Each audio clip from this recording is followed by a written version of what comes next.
Eggs is a podcast about all things creative, regardless of what that means to you. From the creativity involved in launching a business, building a brand, crafting an entertainment career, or whatever, we talk about the process of growing your egg from start to finish. Today's show is brought to you by Goodside Skateboards. Go to www.goodsideskateboards for awesome deals on skateboard decks and rad t-shirts. When you check out, make sure you put in Eggs Show in the checkout box to save 20%. That's EGGSSHOW. We have a new sponsor today. You want to check out a company called Deli Fresh Threads. If you like food, sandwiches specifically, and awesome t-shirts, go to www.delifreshthreads.com. Make sure you enter Egg Show in the checkout box when you're checking out. You have 10% off. Once again, that's delifreshthreads.com.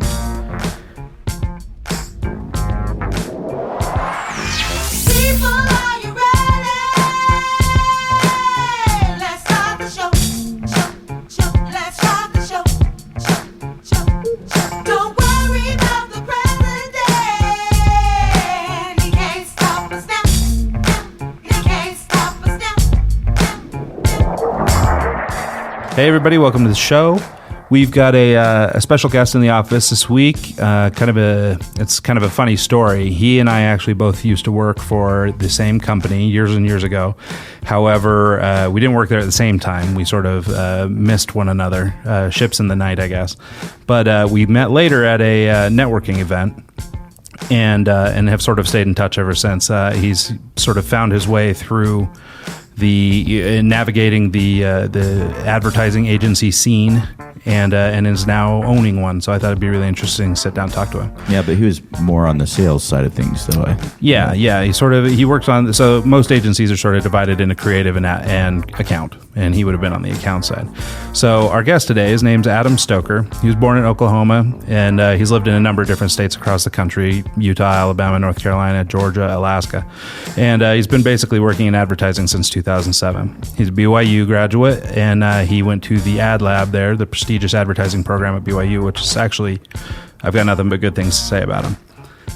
Because of his sort of opportunistic personality, Adam jumped at the offer to move to St. George and join an advertising agency down there after leaving the company that he and I both worked at together, and has since purchased the place.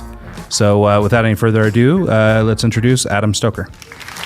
Hey, Adam. Hey, guys. Glad to be here. Yeah, how's it going, man? Yeah, thanks for coming in. Time. Yeah, so we met with Adam a couple weeks ago in Provo, Utah, of all places, and met him for lunch, and we got rapping, and it seemed like we both had sort of some mutual interest in doing a show together, and so we decided to bring him on. So basically, let's, I guess, start from the start. So Adam, who are you? Where are you from originally? How'd you get into advertising? Yeah, so I mean, man, I was born in Oklahoma, and I've lived all over the country. My dad decided to go back and get his PhD when I was a kid, so lived in Tuscaloosa while he went to the University of Alabama, and then North Carolina, Georgia, back to Utah. What part of North Carolina? Greensboro. Okay, my dad's from New Bern. Oh, really? Yeah. It's been so long, man. I've been there once, so I have nothing to talk to about it other than it has good barbecue. Nice. Yeah, there is good barbecue out there for sure. And so then we moved to Utah, and since then I obviously went to BYU's advertising program, like you mentioned, and been in advertising ever since. I lived in St. George, Utah, after a short stint in Layton after leaving BYU, and then we've kind of settled in Salem, Utah, my wife and I, and our 3 kids. Great. Well, that's awesome. So the way that I have the history, and explain to me if I'm wrong, but basically you used to work for a company called Thomas Arts, and we've talked about them on the show before. I worked there a year, maybe 6 months after Adam left the company. And but from there, you went down to St. George, Utah, to a place called Sorensen Advertising. And you worked on the account side of things. So you were managing clients, things like that. Tell us a little bit about like that type of work, what you were doing down there, and since you don't work there anymore, what was sort of the impetus to move on? How did you know when it was time? Well, so Starting with Thomas Arts, you're saying? Yeah, starting back at Thomas Arts. So Thomas Arts was probably some of the most valuable time of my career. Just getting your feet wet kind of thing. Oh, figuring man. it out. Yeah, I graduated from BYU's advertising program in 2009.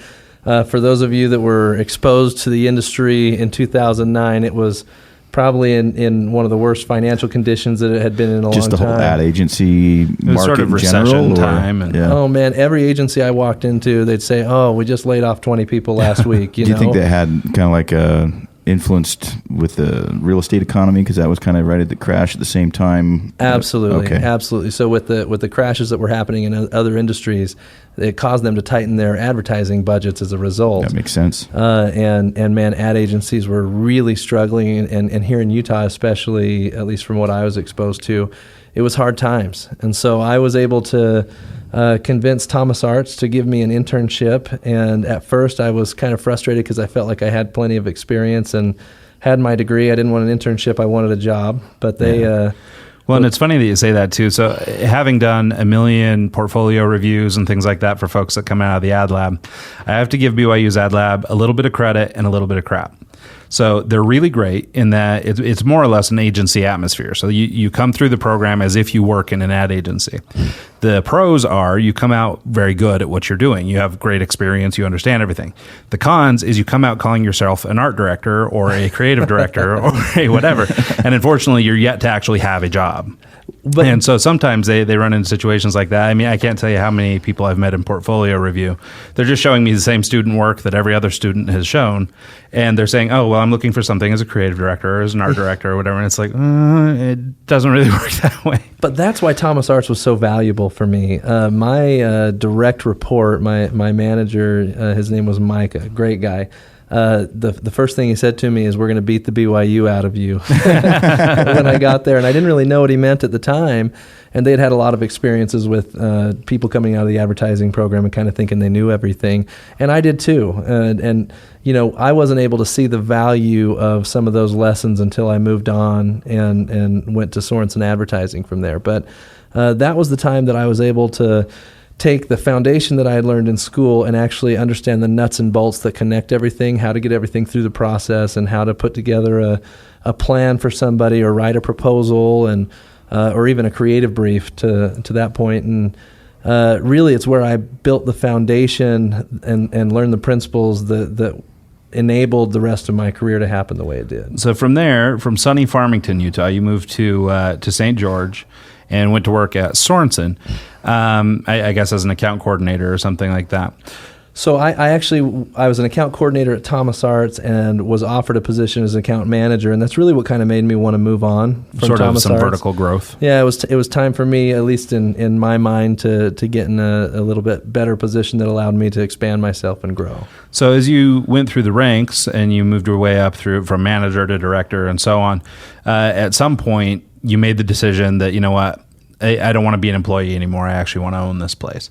So how did you go about making that transition? I mean, was it strictly just a series of happenstance, or were you sort of always entrepreneurial from the jump and this just was a great opportunity? Or can you explain at all how that went? It seems like you were kind of more focused on the sales side of things, so I would assume you're more entrepreneurial from the get-go, because that's kind of how we are as entrepreneurs. We it's just the side that we took. So I would assume that he's been that way from the start. Is that correct? Well, and it probably stemmed a little bit from the same feelings that made me feel like I deserved a job, and the same feelings that made me feel like I deserved to be an account manager. Right? I think ego can really help you or really hurt you, and for entrepreneurs, you got to have a little bit of an ego, or you're not going to believe that you can do it. I like to call it ambition. Ambition. There you go. Yeah.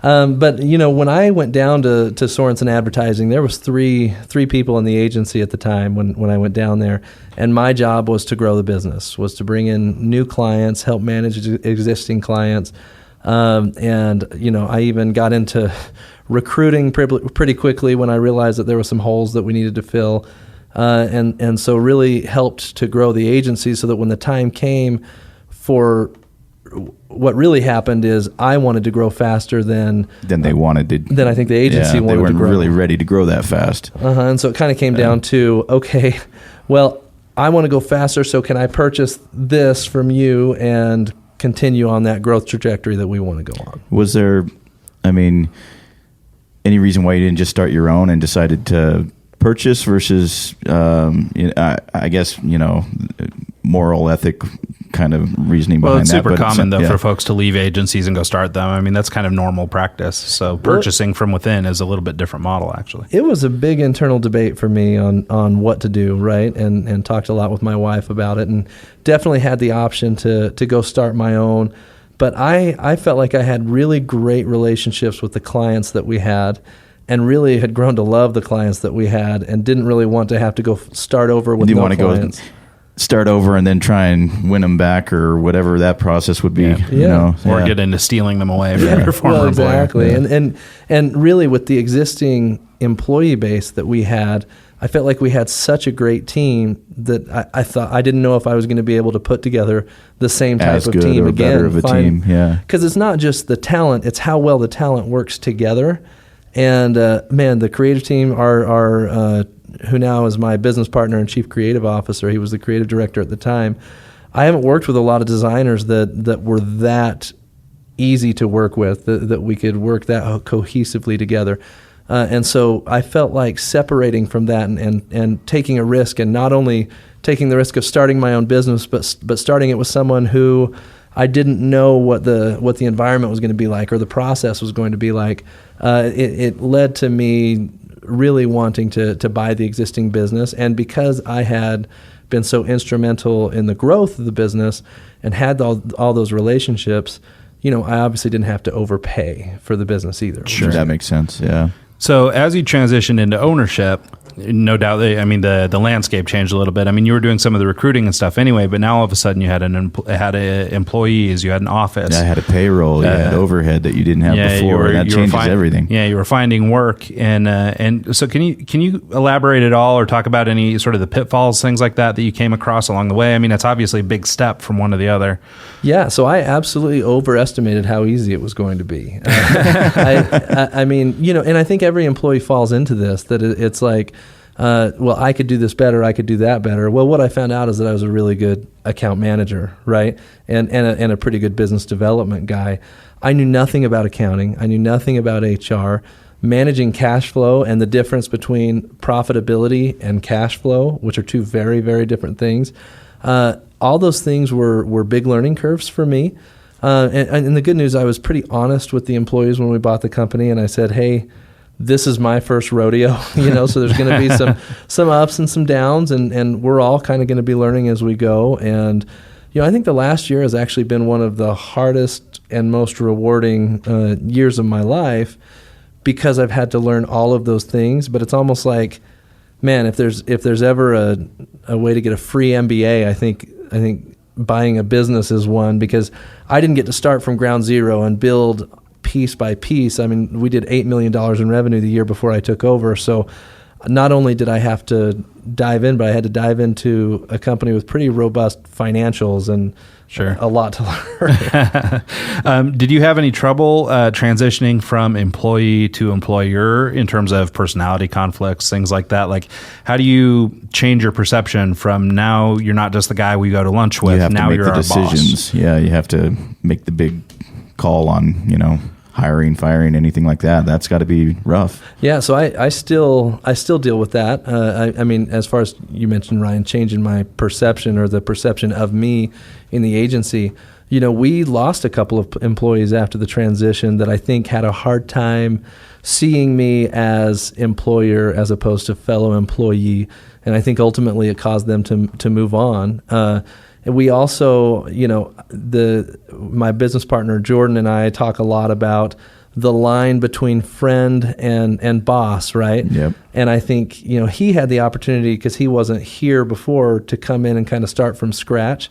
Whereas, the employees were all my buddies already and friends. And, I feel like I've been able to maintain those relationships, probably sometimes to a detriment, right?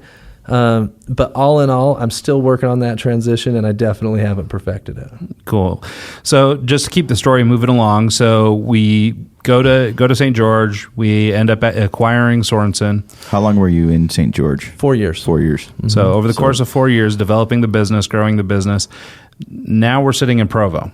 and we've got a new name. We've got we're now called Relic Advertising. And so can you talk a little bit about that move? Did folks come along with you? Did you bring people from St. George? Did you start clean here? And then how did you break into a new market? I mean, you must have had some ties still here and things like that. But I mean, how did you break into the market, find your demo, and begin sort of making this business your own? This former agency that belonged to somebody else, and now this is yours. Yeah, we actually made the decision in 2014, prior to me purchasing the business, to add an office in northern Utah. We had a really hard time getting people to relocate from northern Utah to St. George because, spouse had a job up here or something like that. And so we decided that in order to get the right talent, we had to open up that northern Utah office. So in 2015, I moved up and opened up that office and with a couple of employees, and we gave all the employees the option: do you want to stay in St. George or do you want to move up to northern Utah? And we thought it would be about a 50-50 split, and I think all but two chose to move up to northern Utah. That's nice. That shows actually a really positive outlook on you as a boss in an agency and someone they want to work for, because most people, if they didn't like where they're going to go, there's no way I'm going to move, or... well, what I mean? I'd love to take that credit. The only caveat that I'll give you is, outside of Sorensen Advertising in St. George at the time, the advertising industry, there wasn't many options. And so I think people realized, hey, this is my chance that if it doesn't work out, I could also have a better opportunity to move on.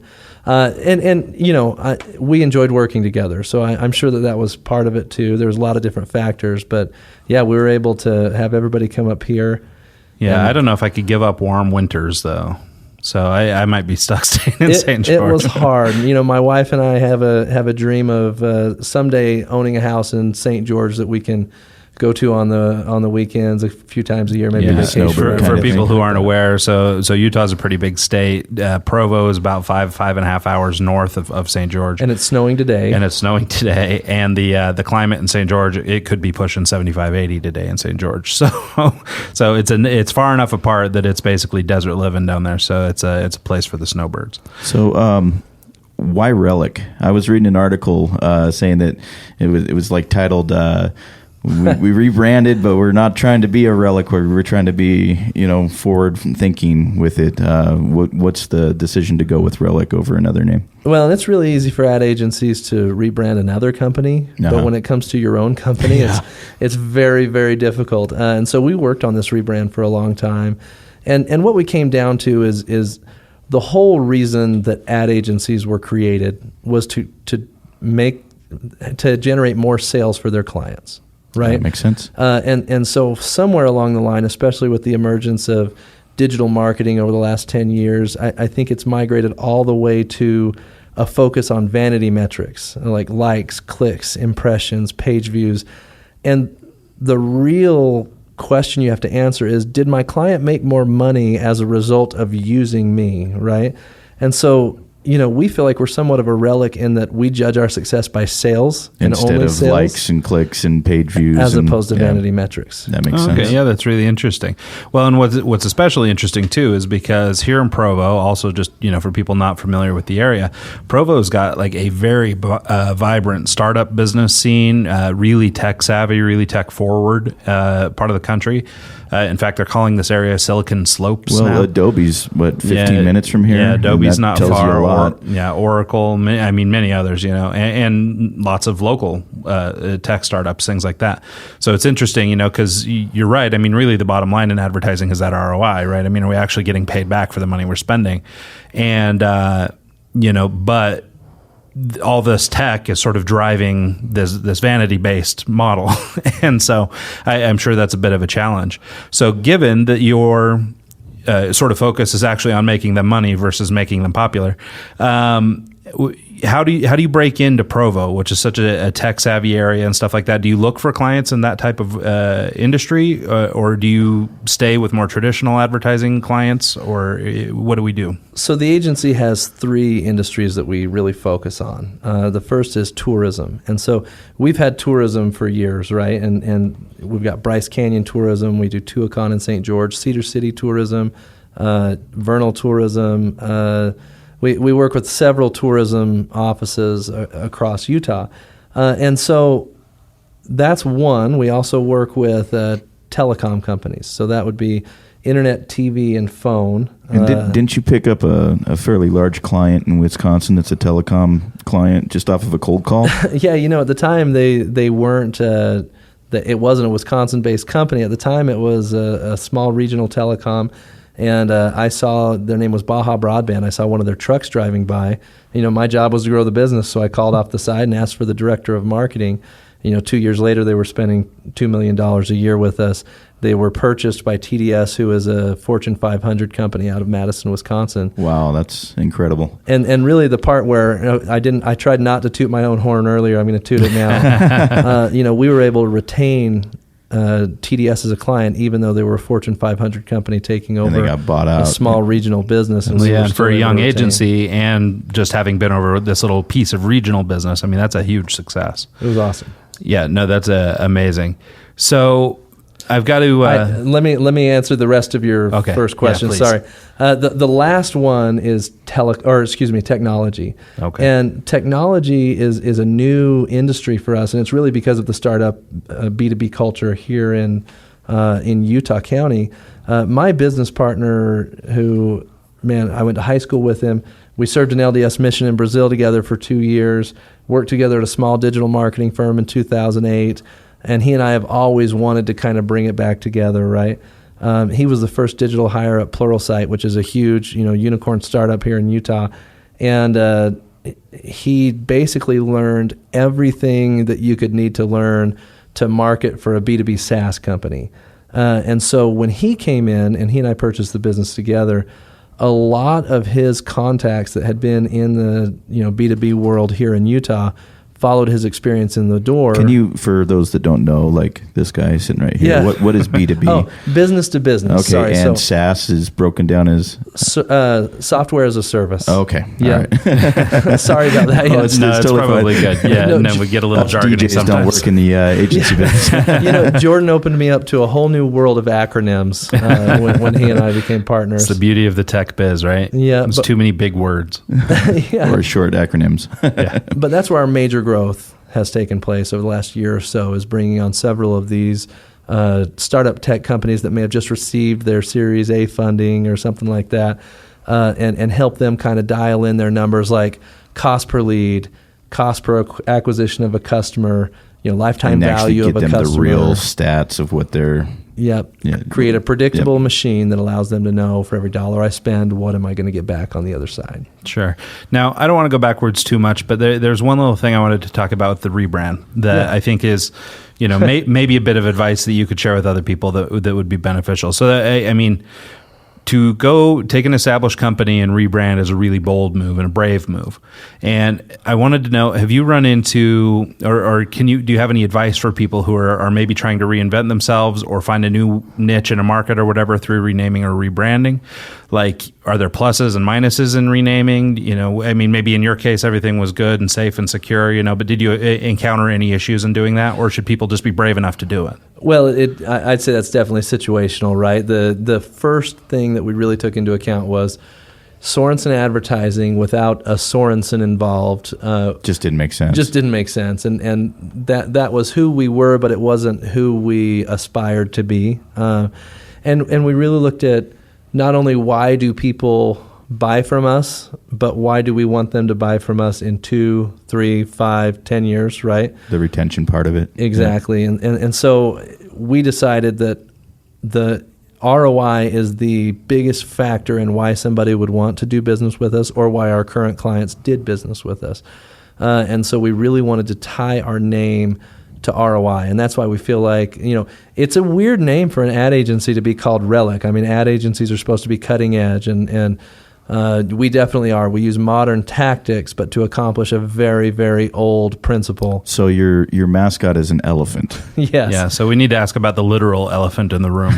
So for people who don't know, if you visit the website at relicadvertising.com, relicagency.com, you'll see a shiny gold elephant right there on the homepage. And in fact, you'll see it on their front door here. What's the deal with the elephant? Yeah, our mantra is we are worth our weight in gold, and that speaks directly to ROI. And what's the heaviest dang thing you could make gold? An elephant. That works. Yeah. Awesome. Well, yeah. No, if you look around the office, we found little elephant all over the place, and it's kind of fun. Fun to have a mascot. So, can you just kind of a fun thing? Can you talk about maybe the biggest pitch you guys have done, or the scariest, or some sort of advertising horror story? Have you guys had anything like that? People may have seen the that TV show that was on for a little while. It was just called The Pitch, I guess. Yeah. And it followed, ad agencies through the struggles of doing a pitch. And for anybody that's been involved with one, they're a massive undertaking. They really can be a big deal. But I've heard millions of little horror stories and problems or exciting moments or, things that you didn't think would work but did, or, do you have any of those kind of stories with Relic? I'm not going to do a horror story just because we're in a small market and definitely don't want to burn any bridges. But the one story that I will tell you is more of an exciting story, and the timeliness of it was just crazy. When we were in the middle of our rebrand, a guy that I actually had done business with years ago reached out to me and asked if I could help his little brother. His brother wanted to create a campaign to get Gordon Hayward to stay in Utah. All right. So for people who don't know, Gordon Hayward was one of the stars of the Utah Jazz these last couple of years, and unfortunately was traded away this year to the Celtics, and now, more unfortunately, isn't playing. Yeah. Due to an injury. Some people may say just desserts, but other people may say... I think that's a brutal take. But anyway, go ahead. Yeah, so, he wanted to create basically a fan-led campaign to convince Gordon Hayward to stay in Utah because he actually wasn't traded. He decided in free agency to go to Boston.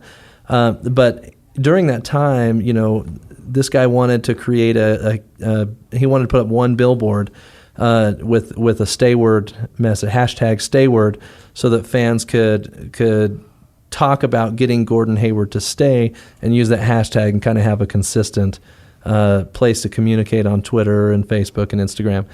And when his brother called me, I said, well, I think we can get more than one billboard for this. And so we kind of leaned on all of our media partners and billboard partners that we had already worked with, and we just reached out to them and said, hey, here's what's going on. This is a fan-led campaign. There's no money behind it, right? But I want to see if you guys would be interested in getting involved. And obviously there was a big PR aspect to it, and we promised to name them as supporters and helpers as part of that. And man, the campaign turned out to be really successful. Well, yeah, it was really cool. And in fact, I didn't realize that Adam's agency, I didn't realize Relic had done this work. In fact, I thought it was sort of driven by the Jazz, which actually felt a little desperate. But no, please don't go. Please don't go. So, but the boards were beautiful. They were really cool. We saw them all up the I-15 corridor, basically the whole Wasatch Front. They were everywhere. I can't remember if there were 9 or 11. Yeah, they were every place. As far north as maybe Centerville area even. Mm-hmm. And did you get any kind of response from the Jazz organization? Was this sanctioned? Were they cool with it? And that was kind of an interesting thing. Ryan, that the Jazz has their own advertising agency. Yeah. And so one thing I was nervous about was, are we stepping on their toes? But this fan reached out to the Jazz, the guy that was starting up the campaign. He reached out to the Jazz and asked, A, can I do this? And B, if so, will you support me? And obviously they didn't put any money behind it because of the desperation that you mentioned that would imply. But what they did do was allow us to use all of their assets. So we're able to use the Jazz logo. I was going to say, the photography was amazing. The logos, that's why it looked like a brand campaign, Yeah. So it was just it was amazing. And so that's cool, though. So they did sort of back you, at least in spirit.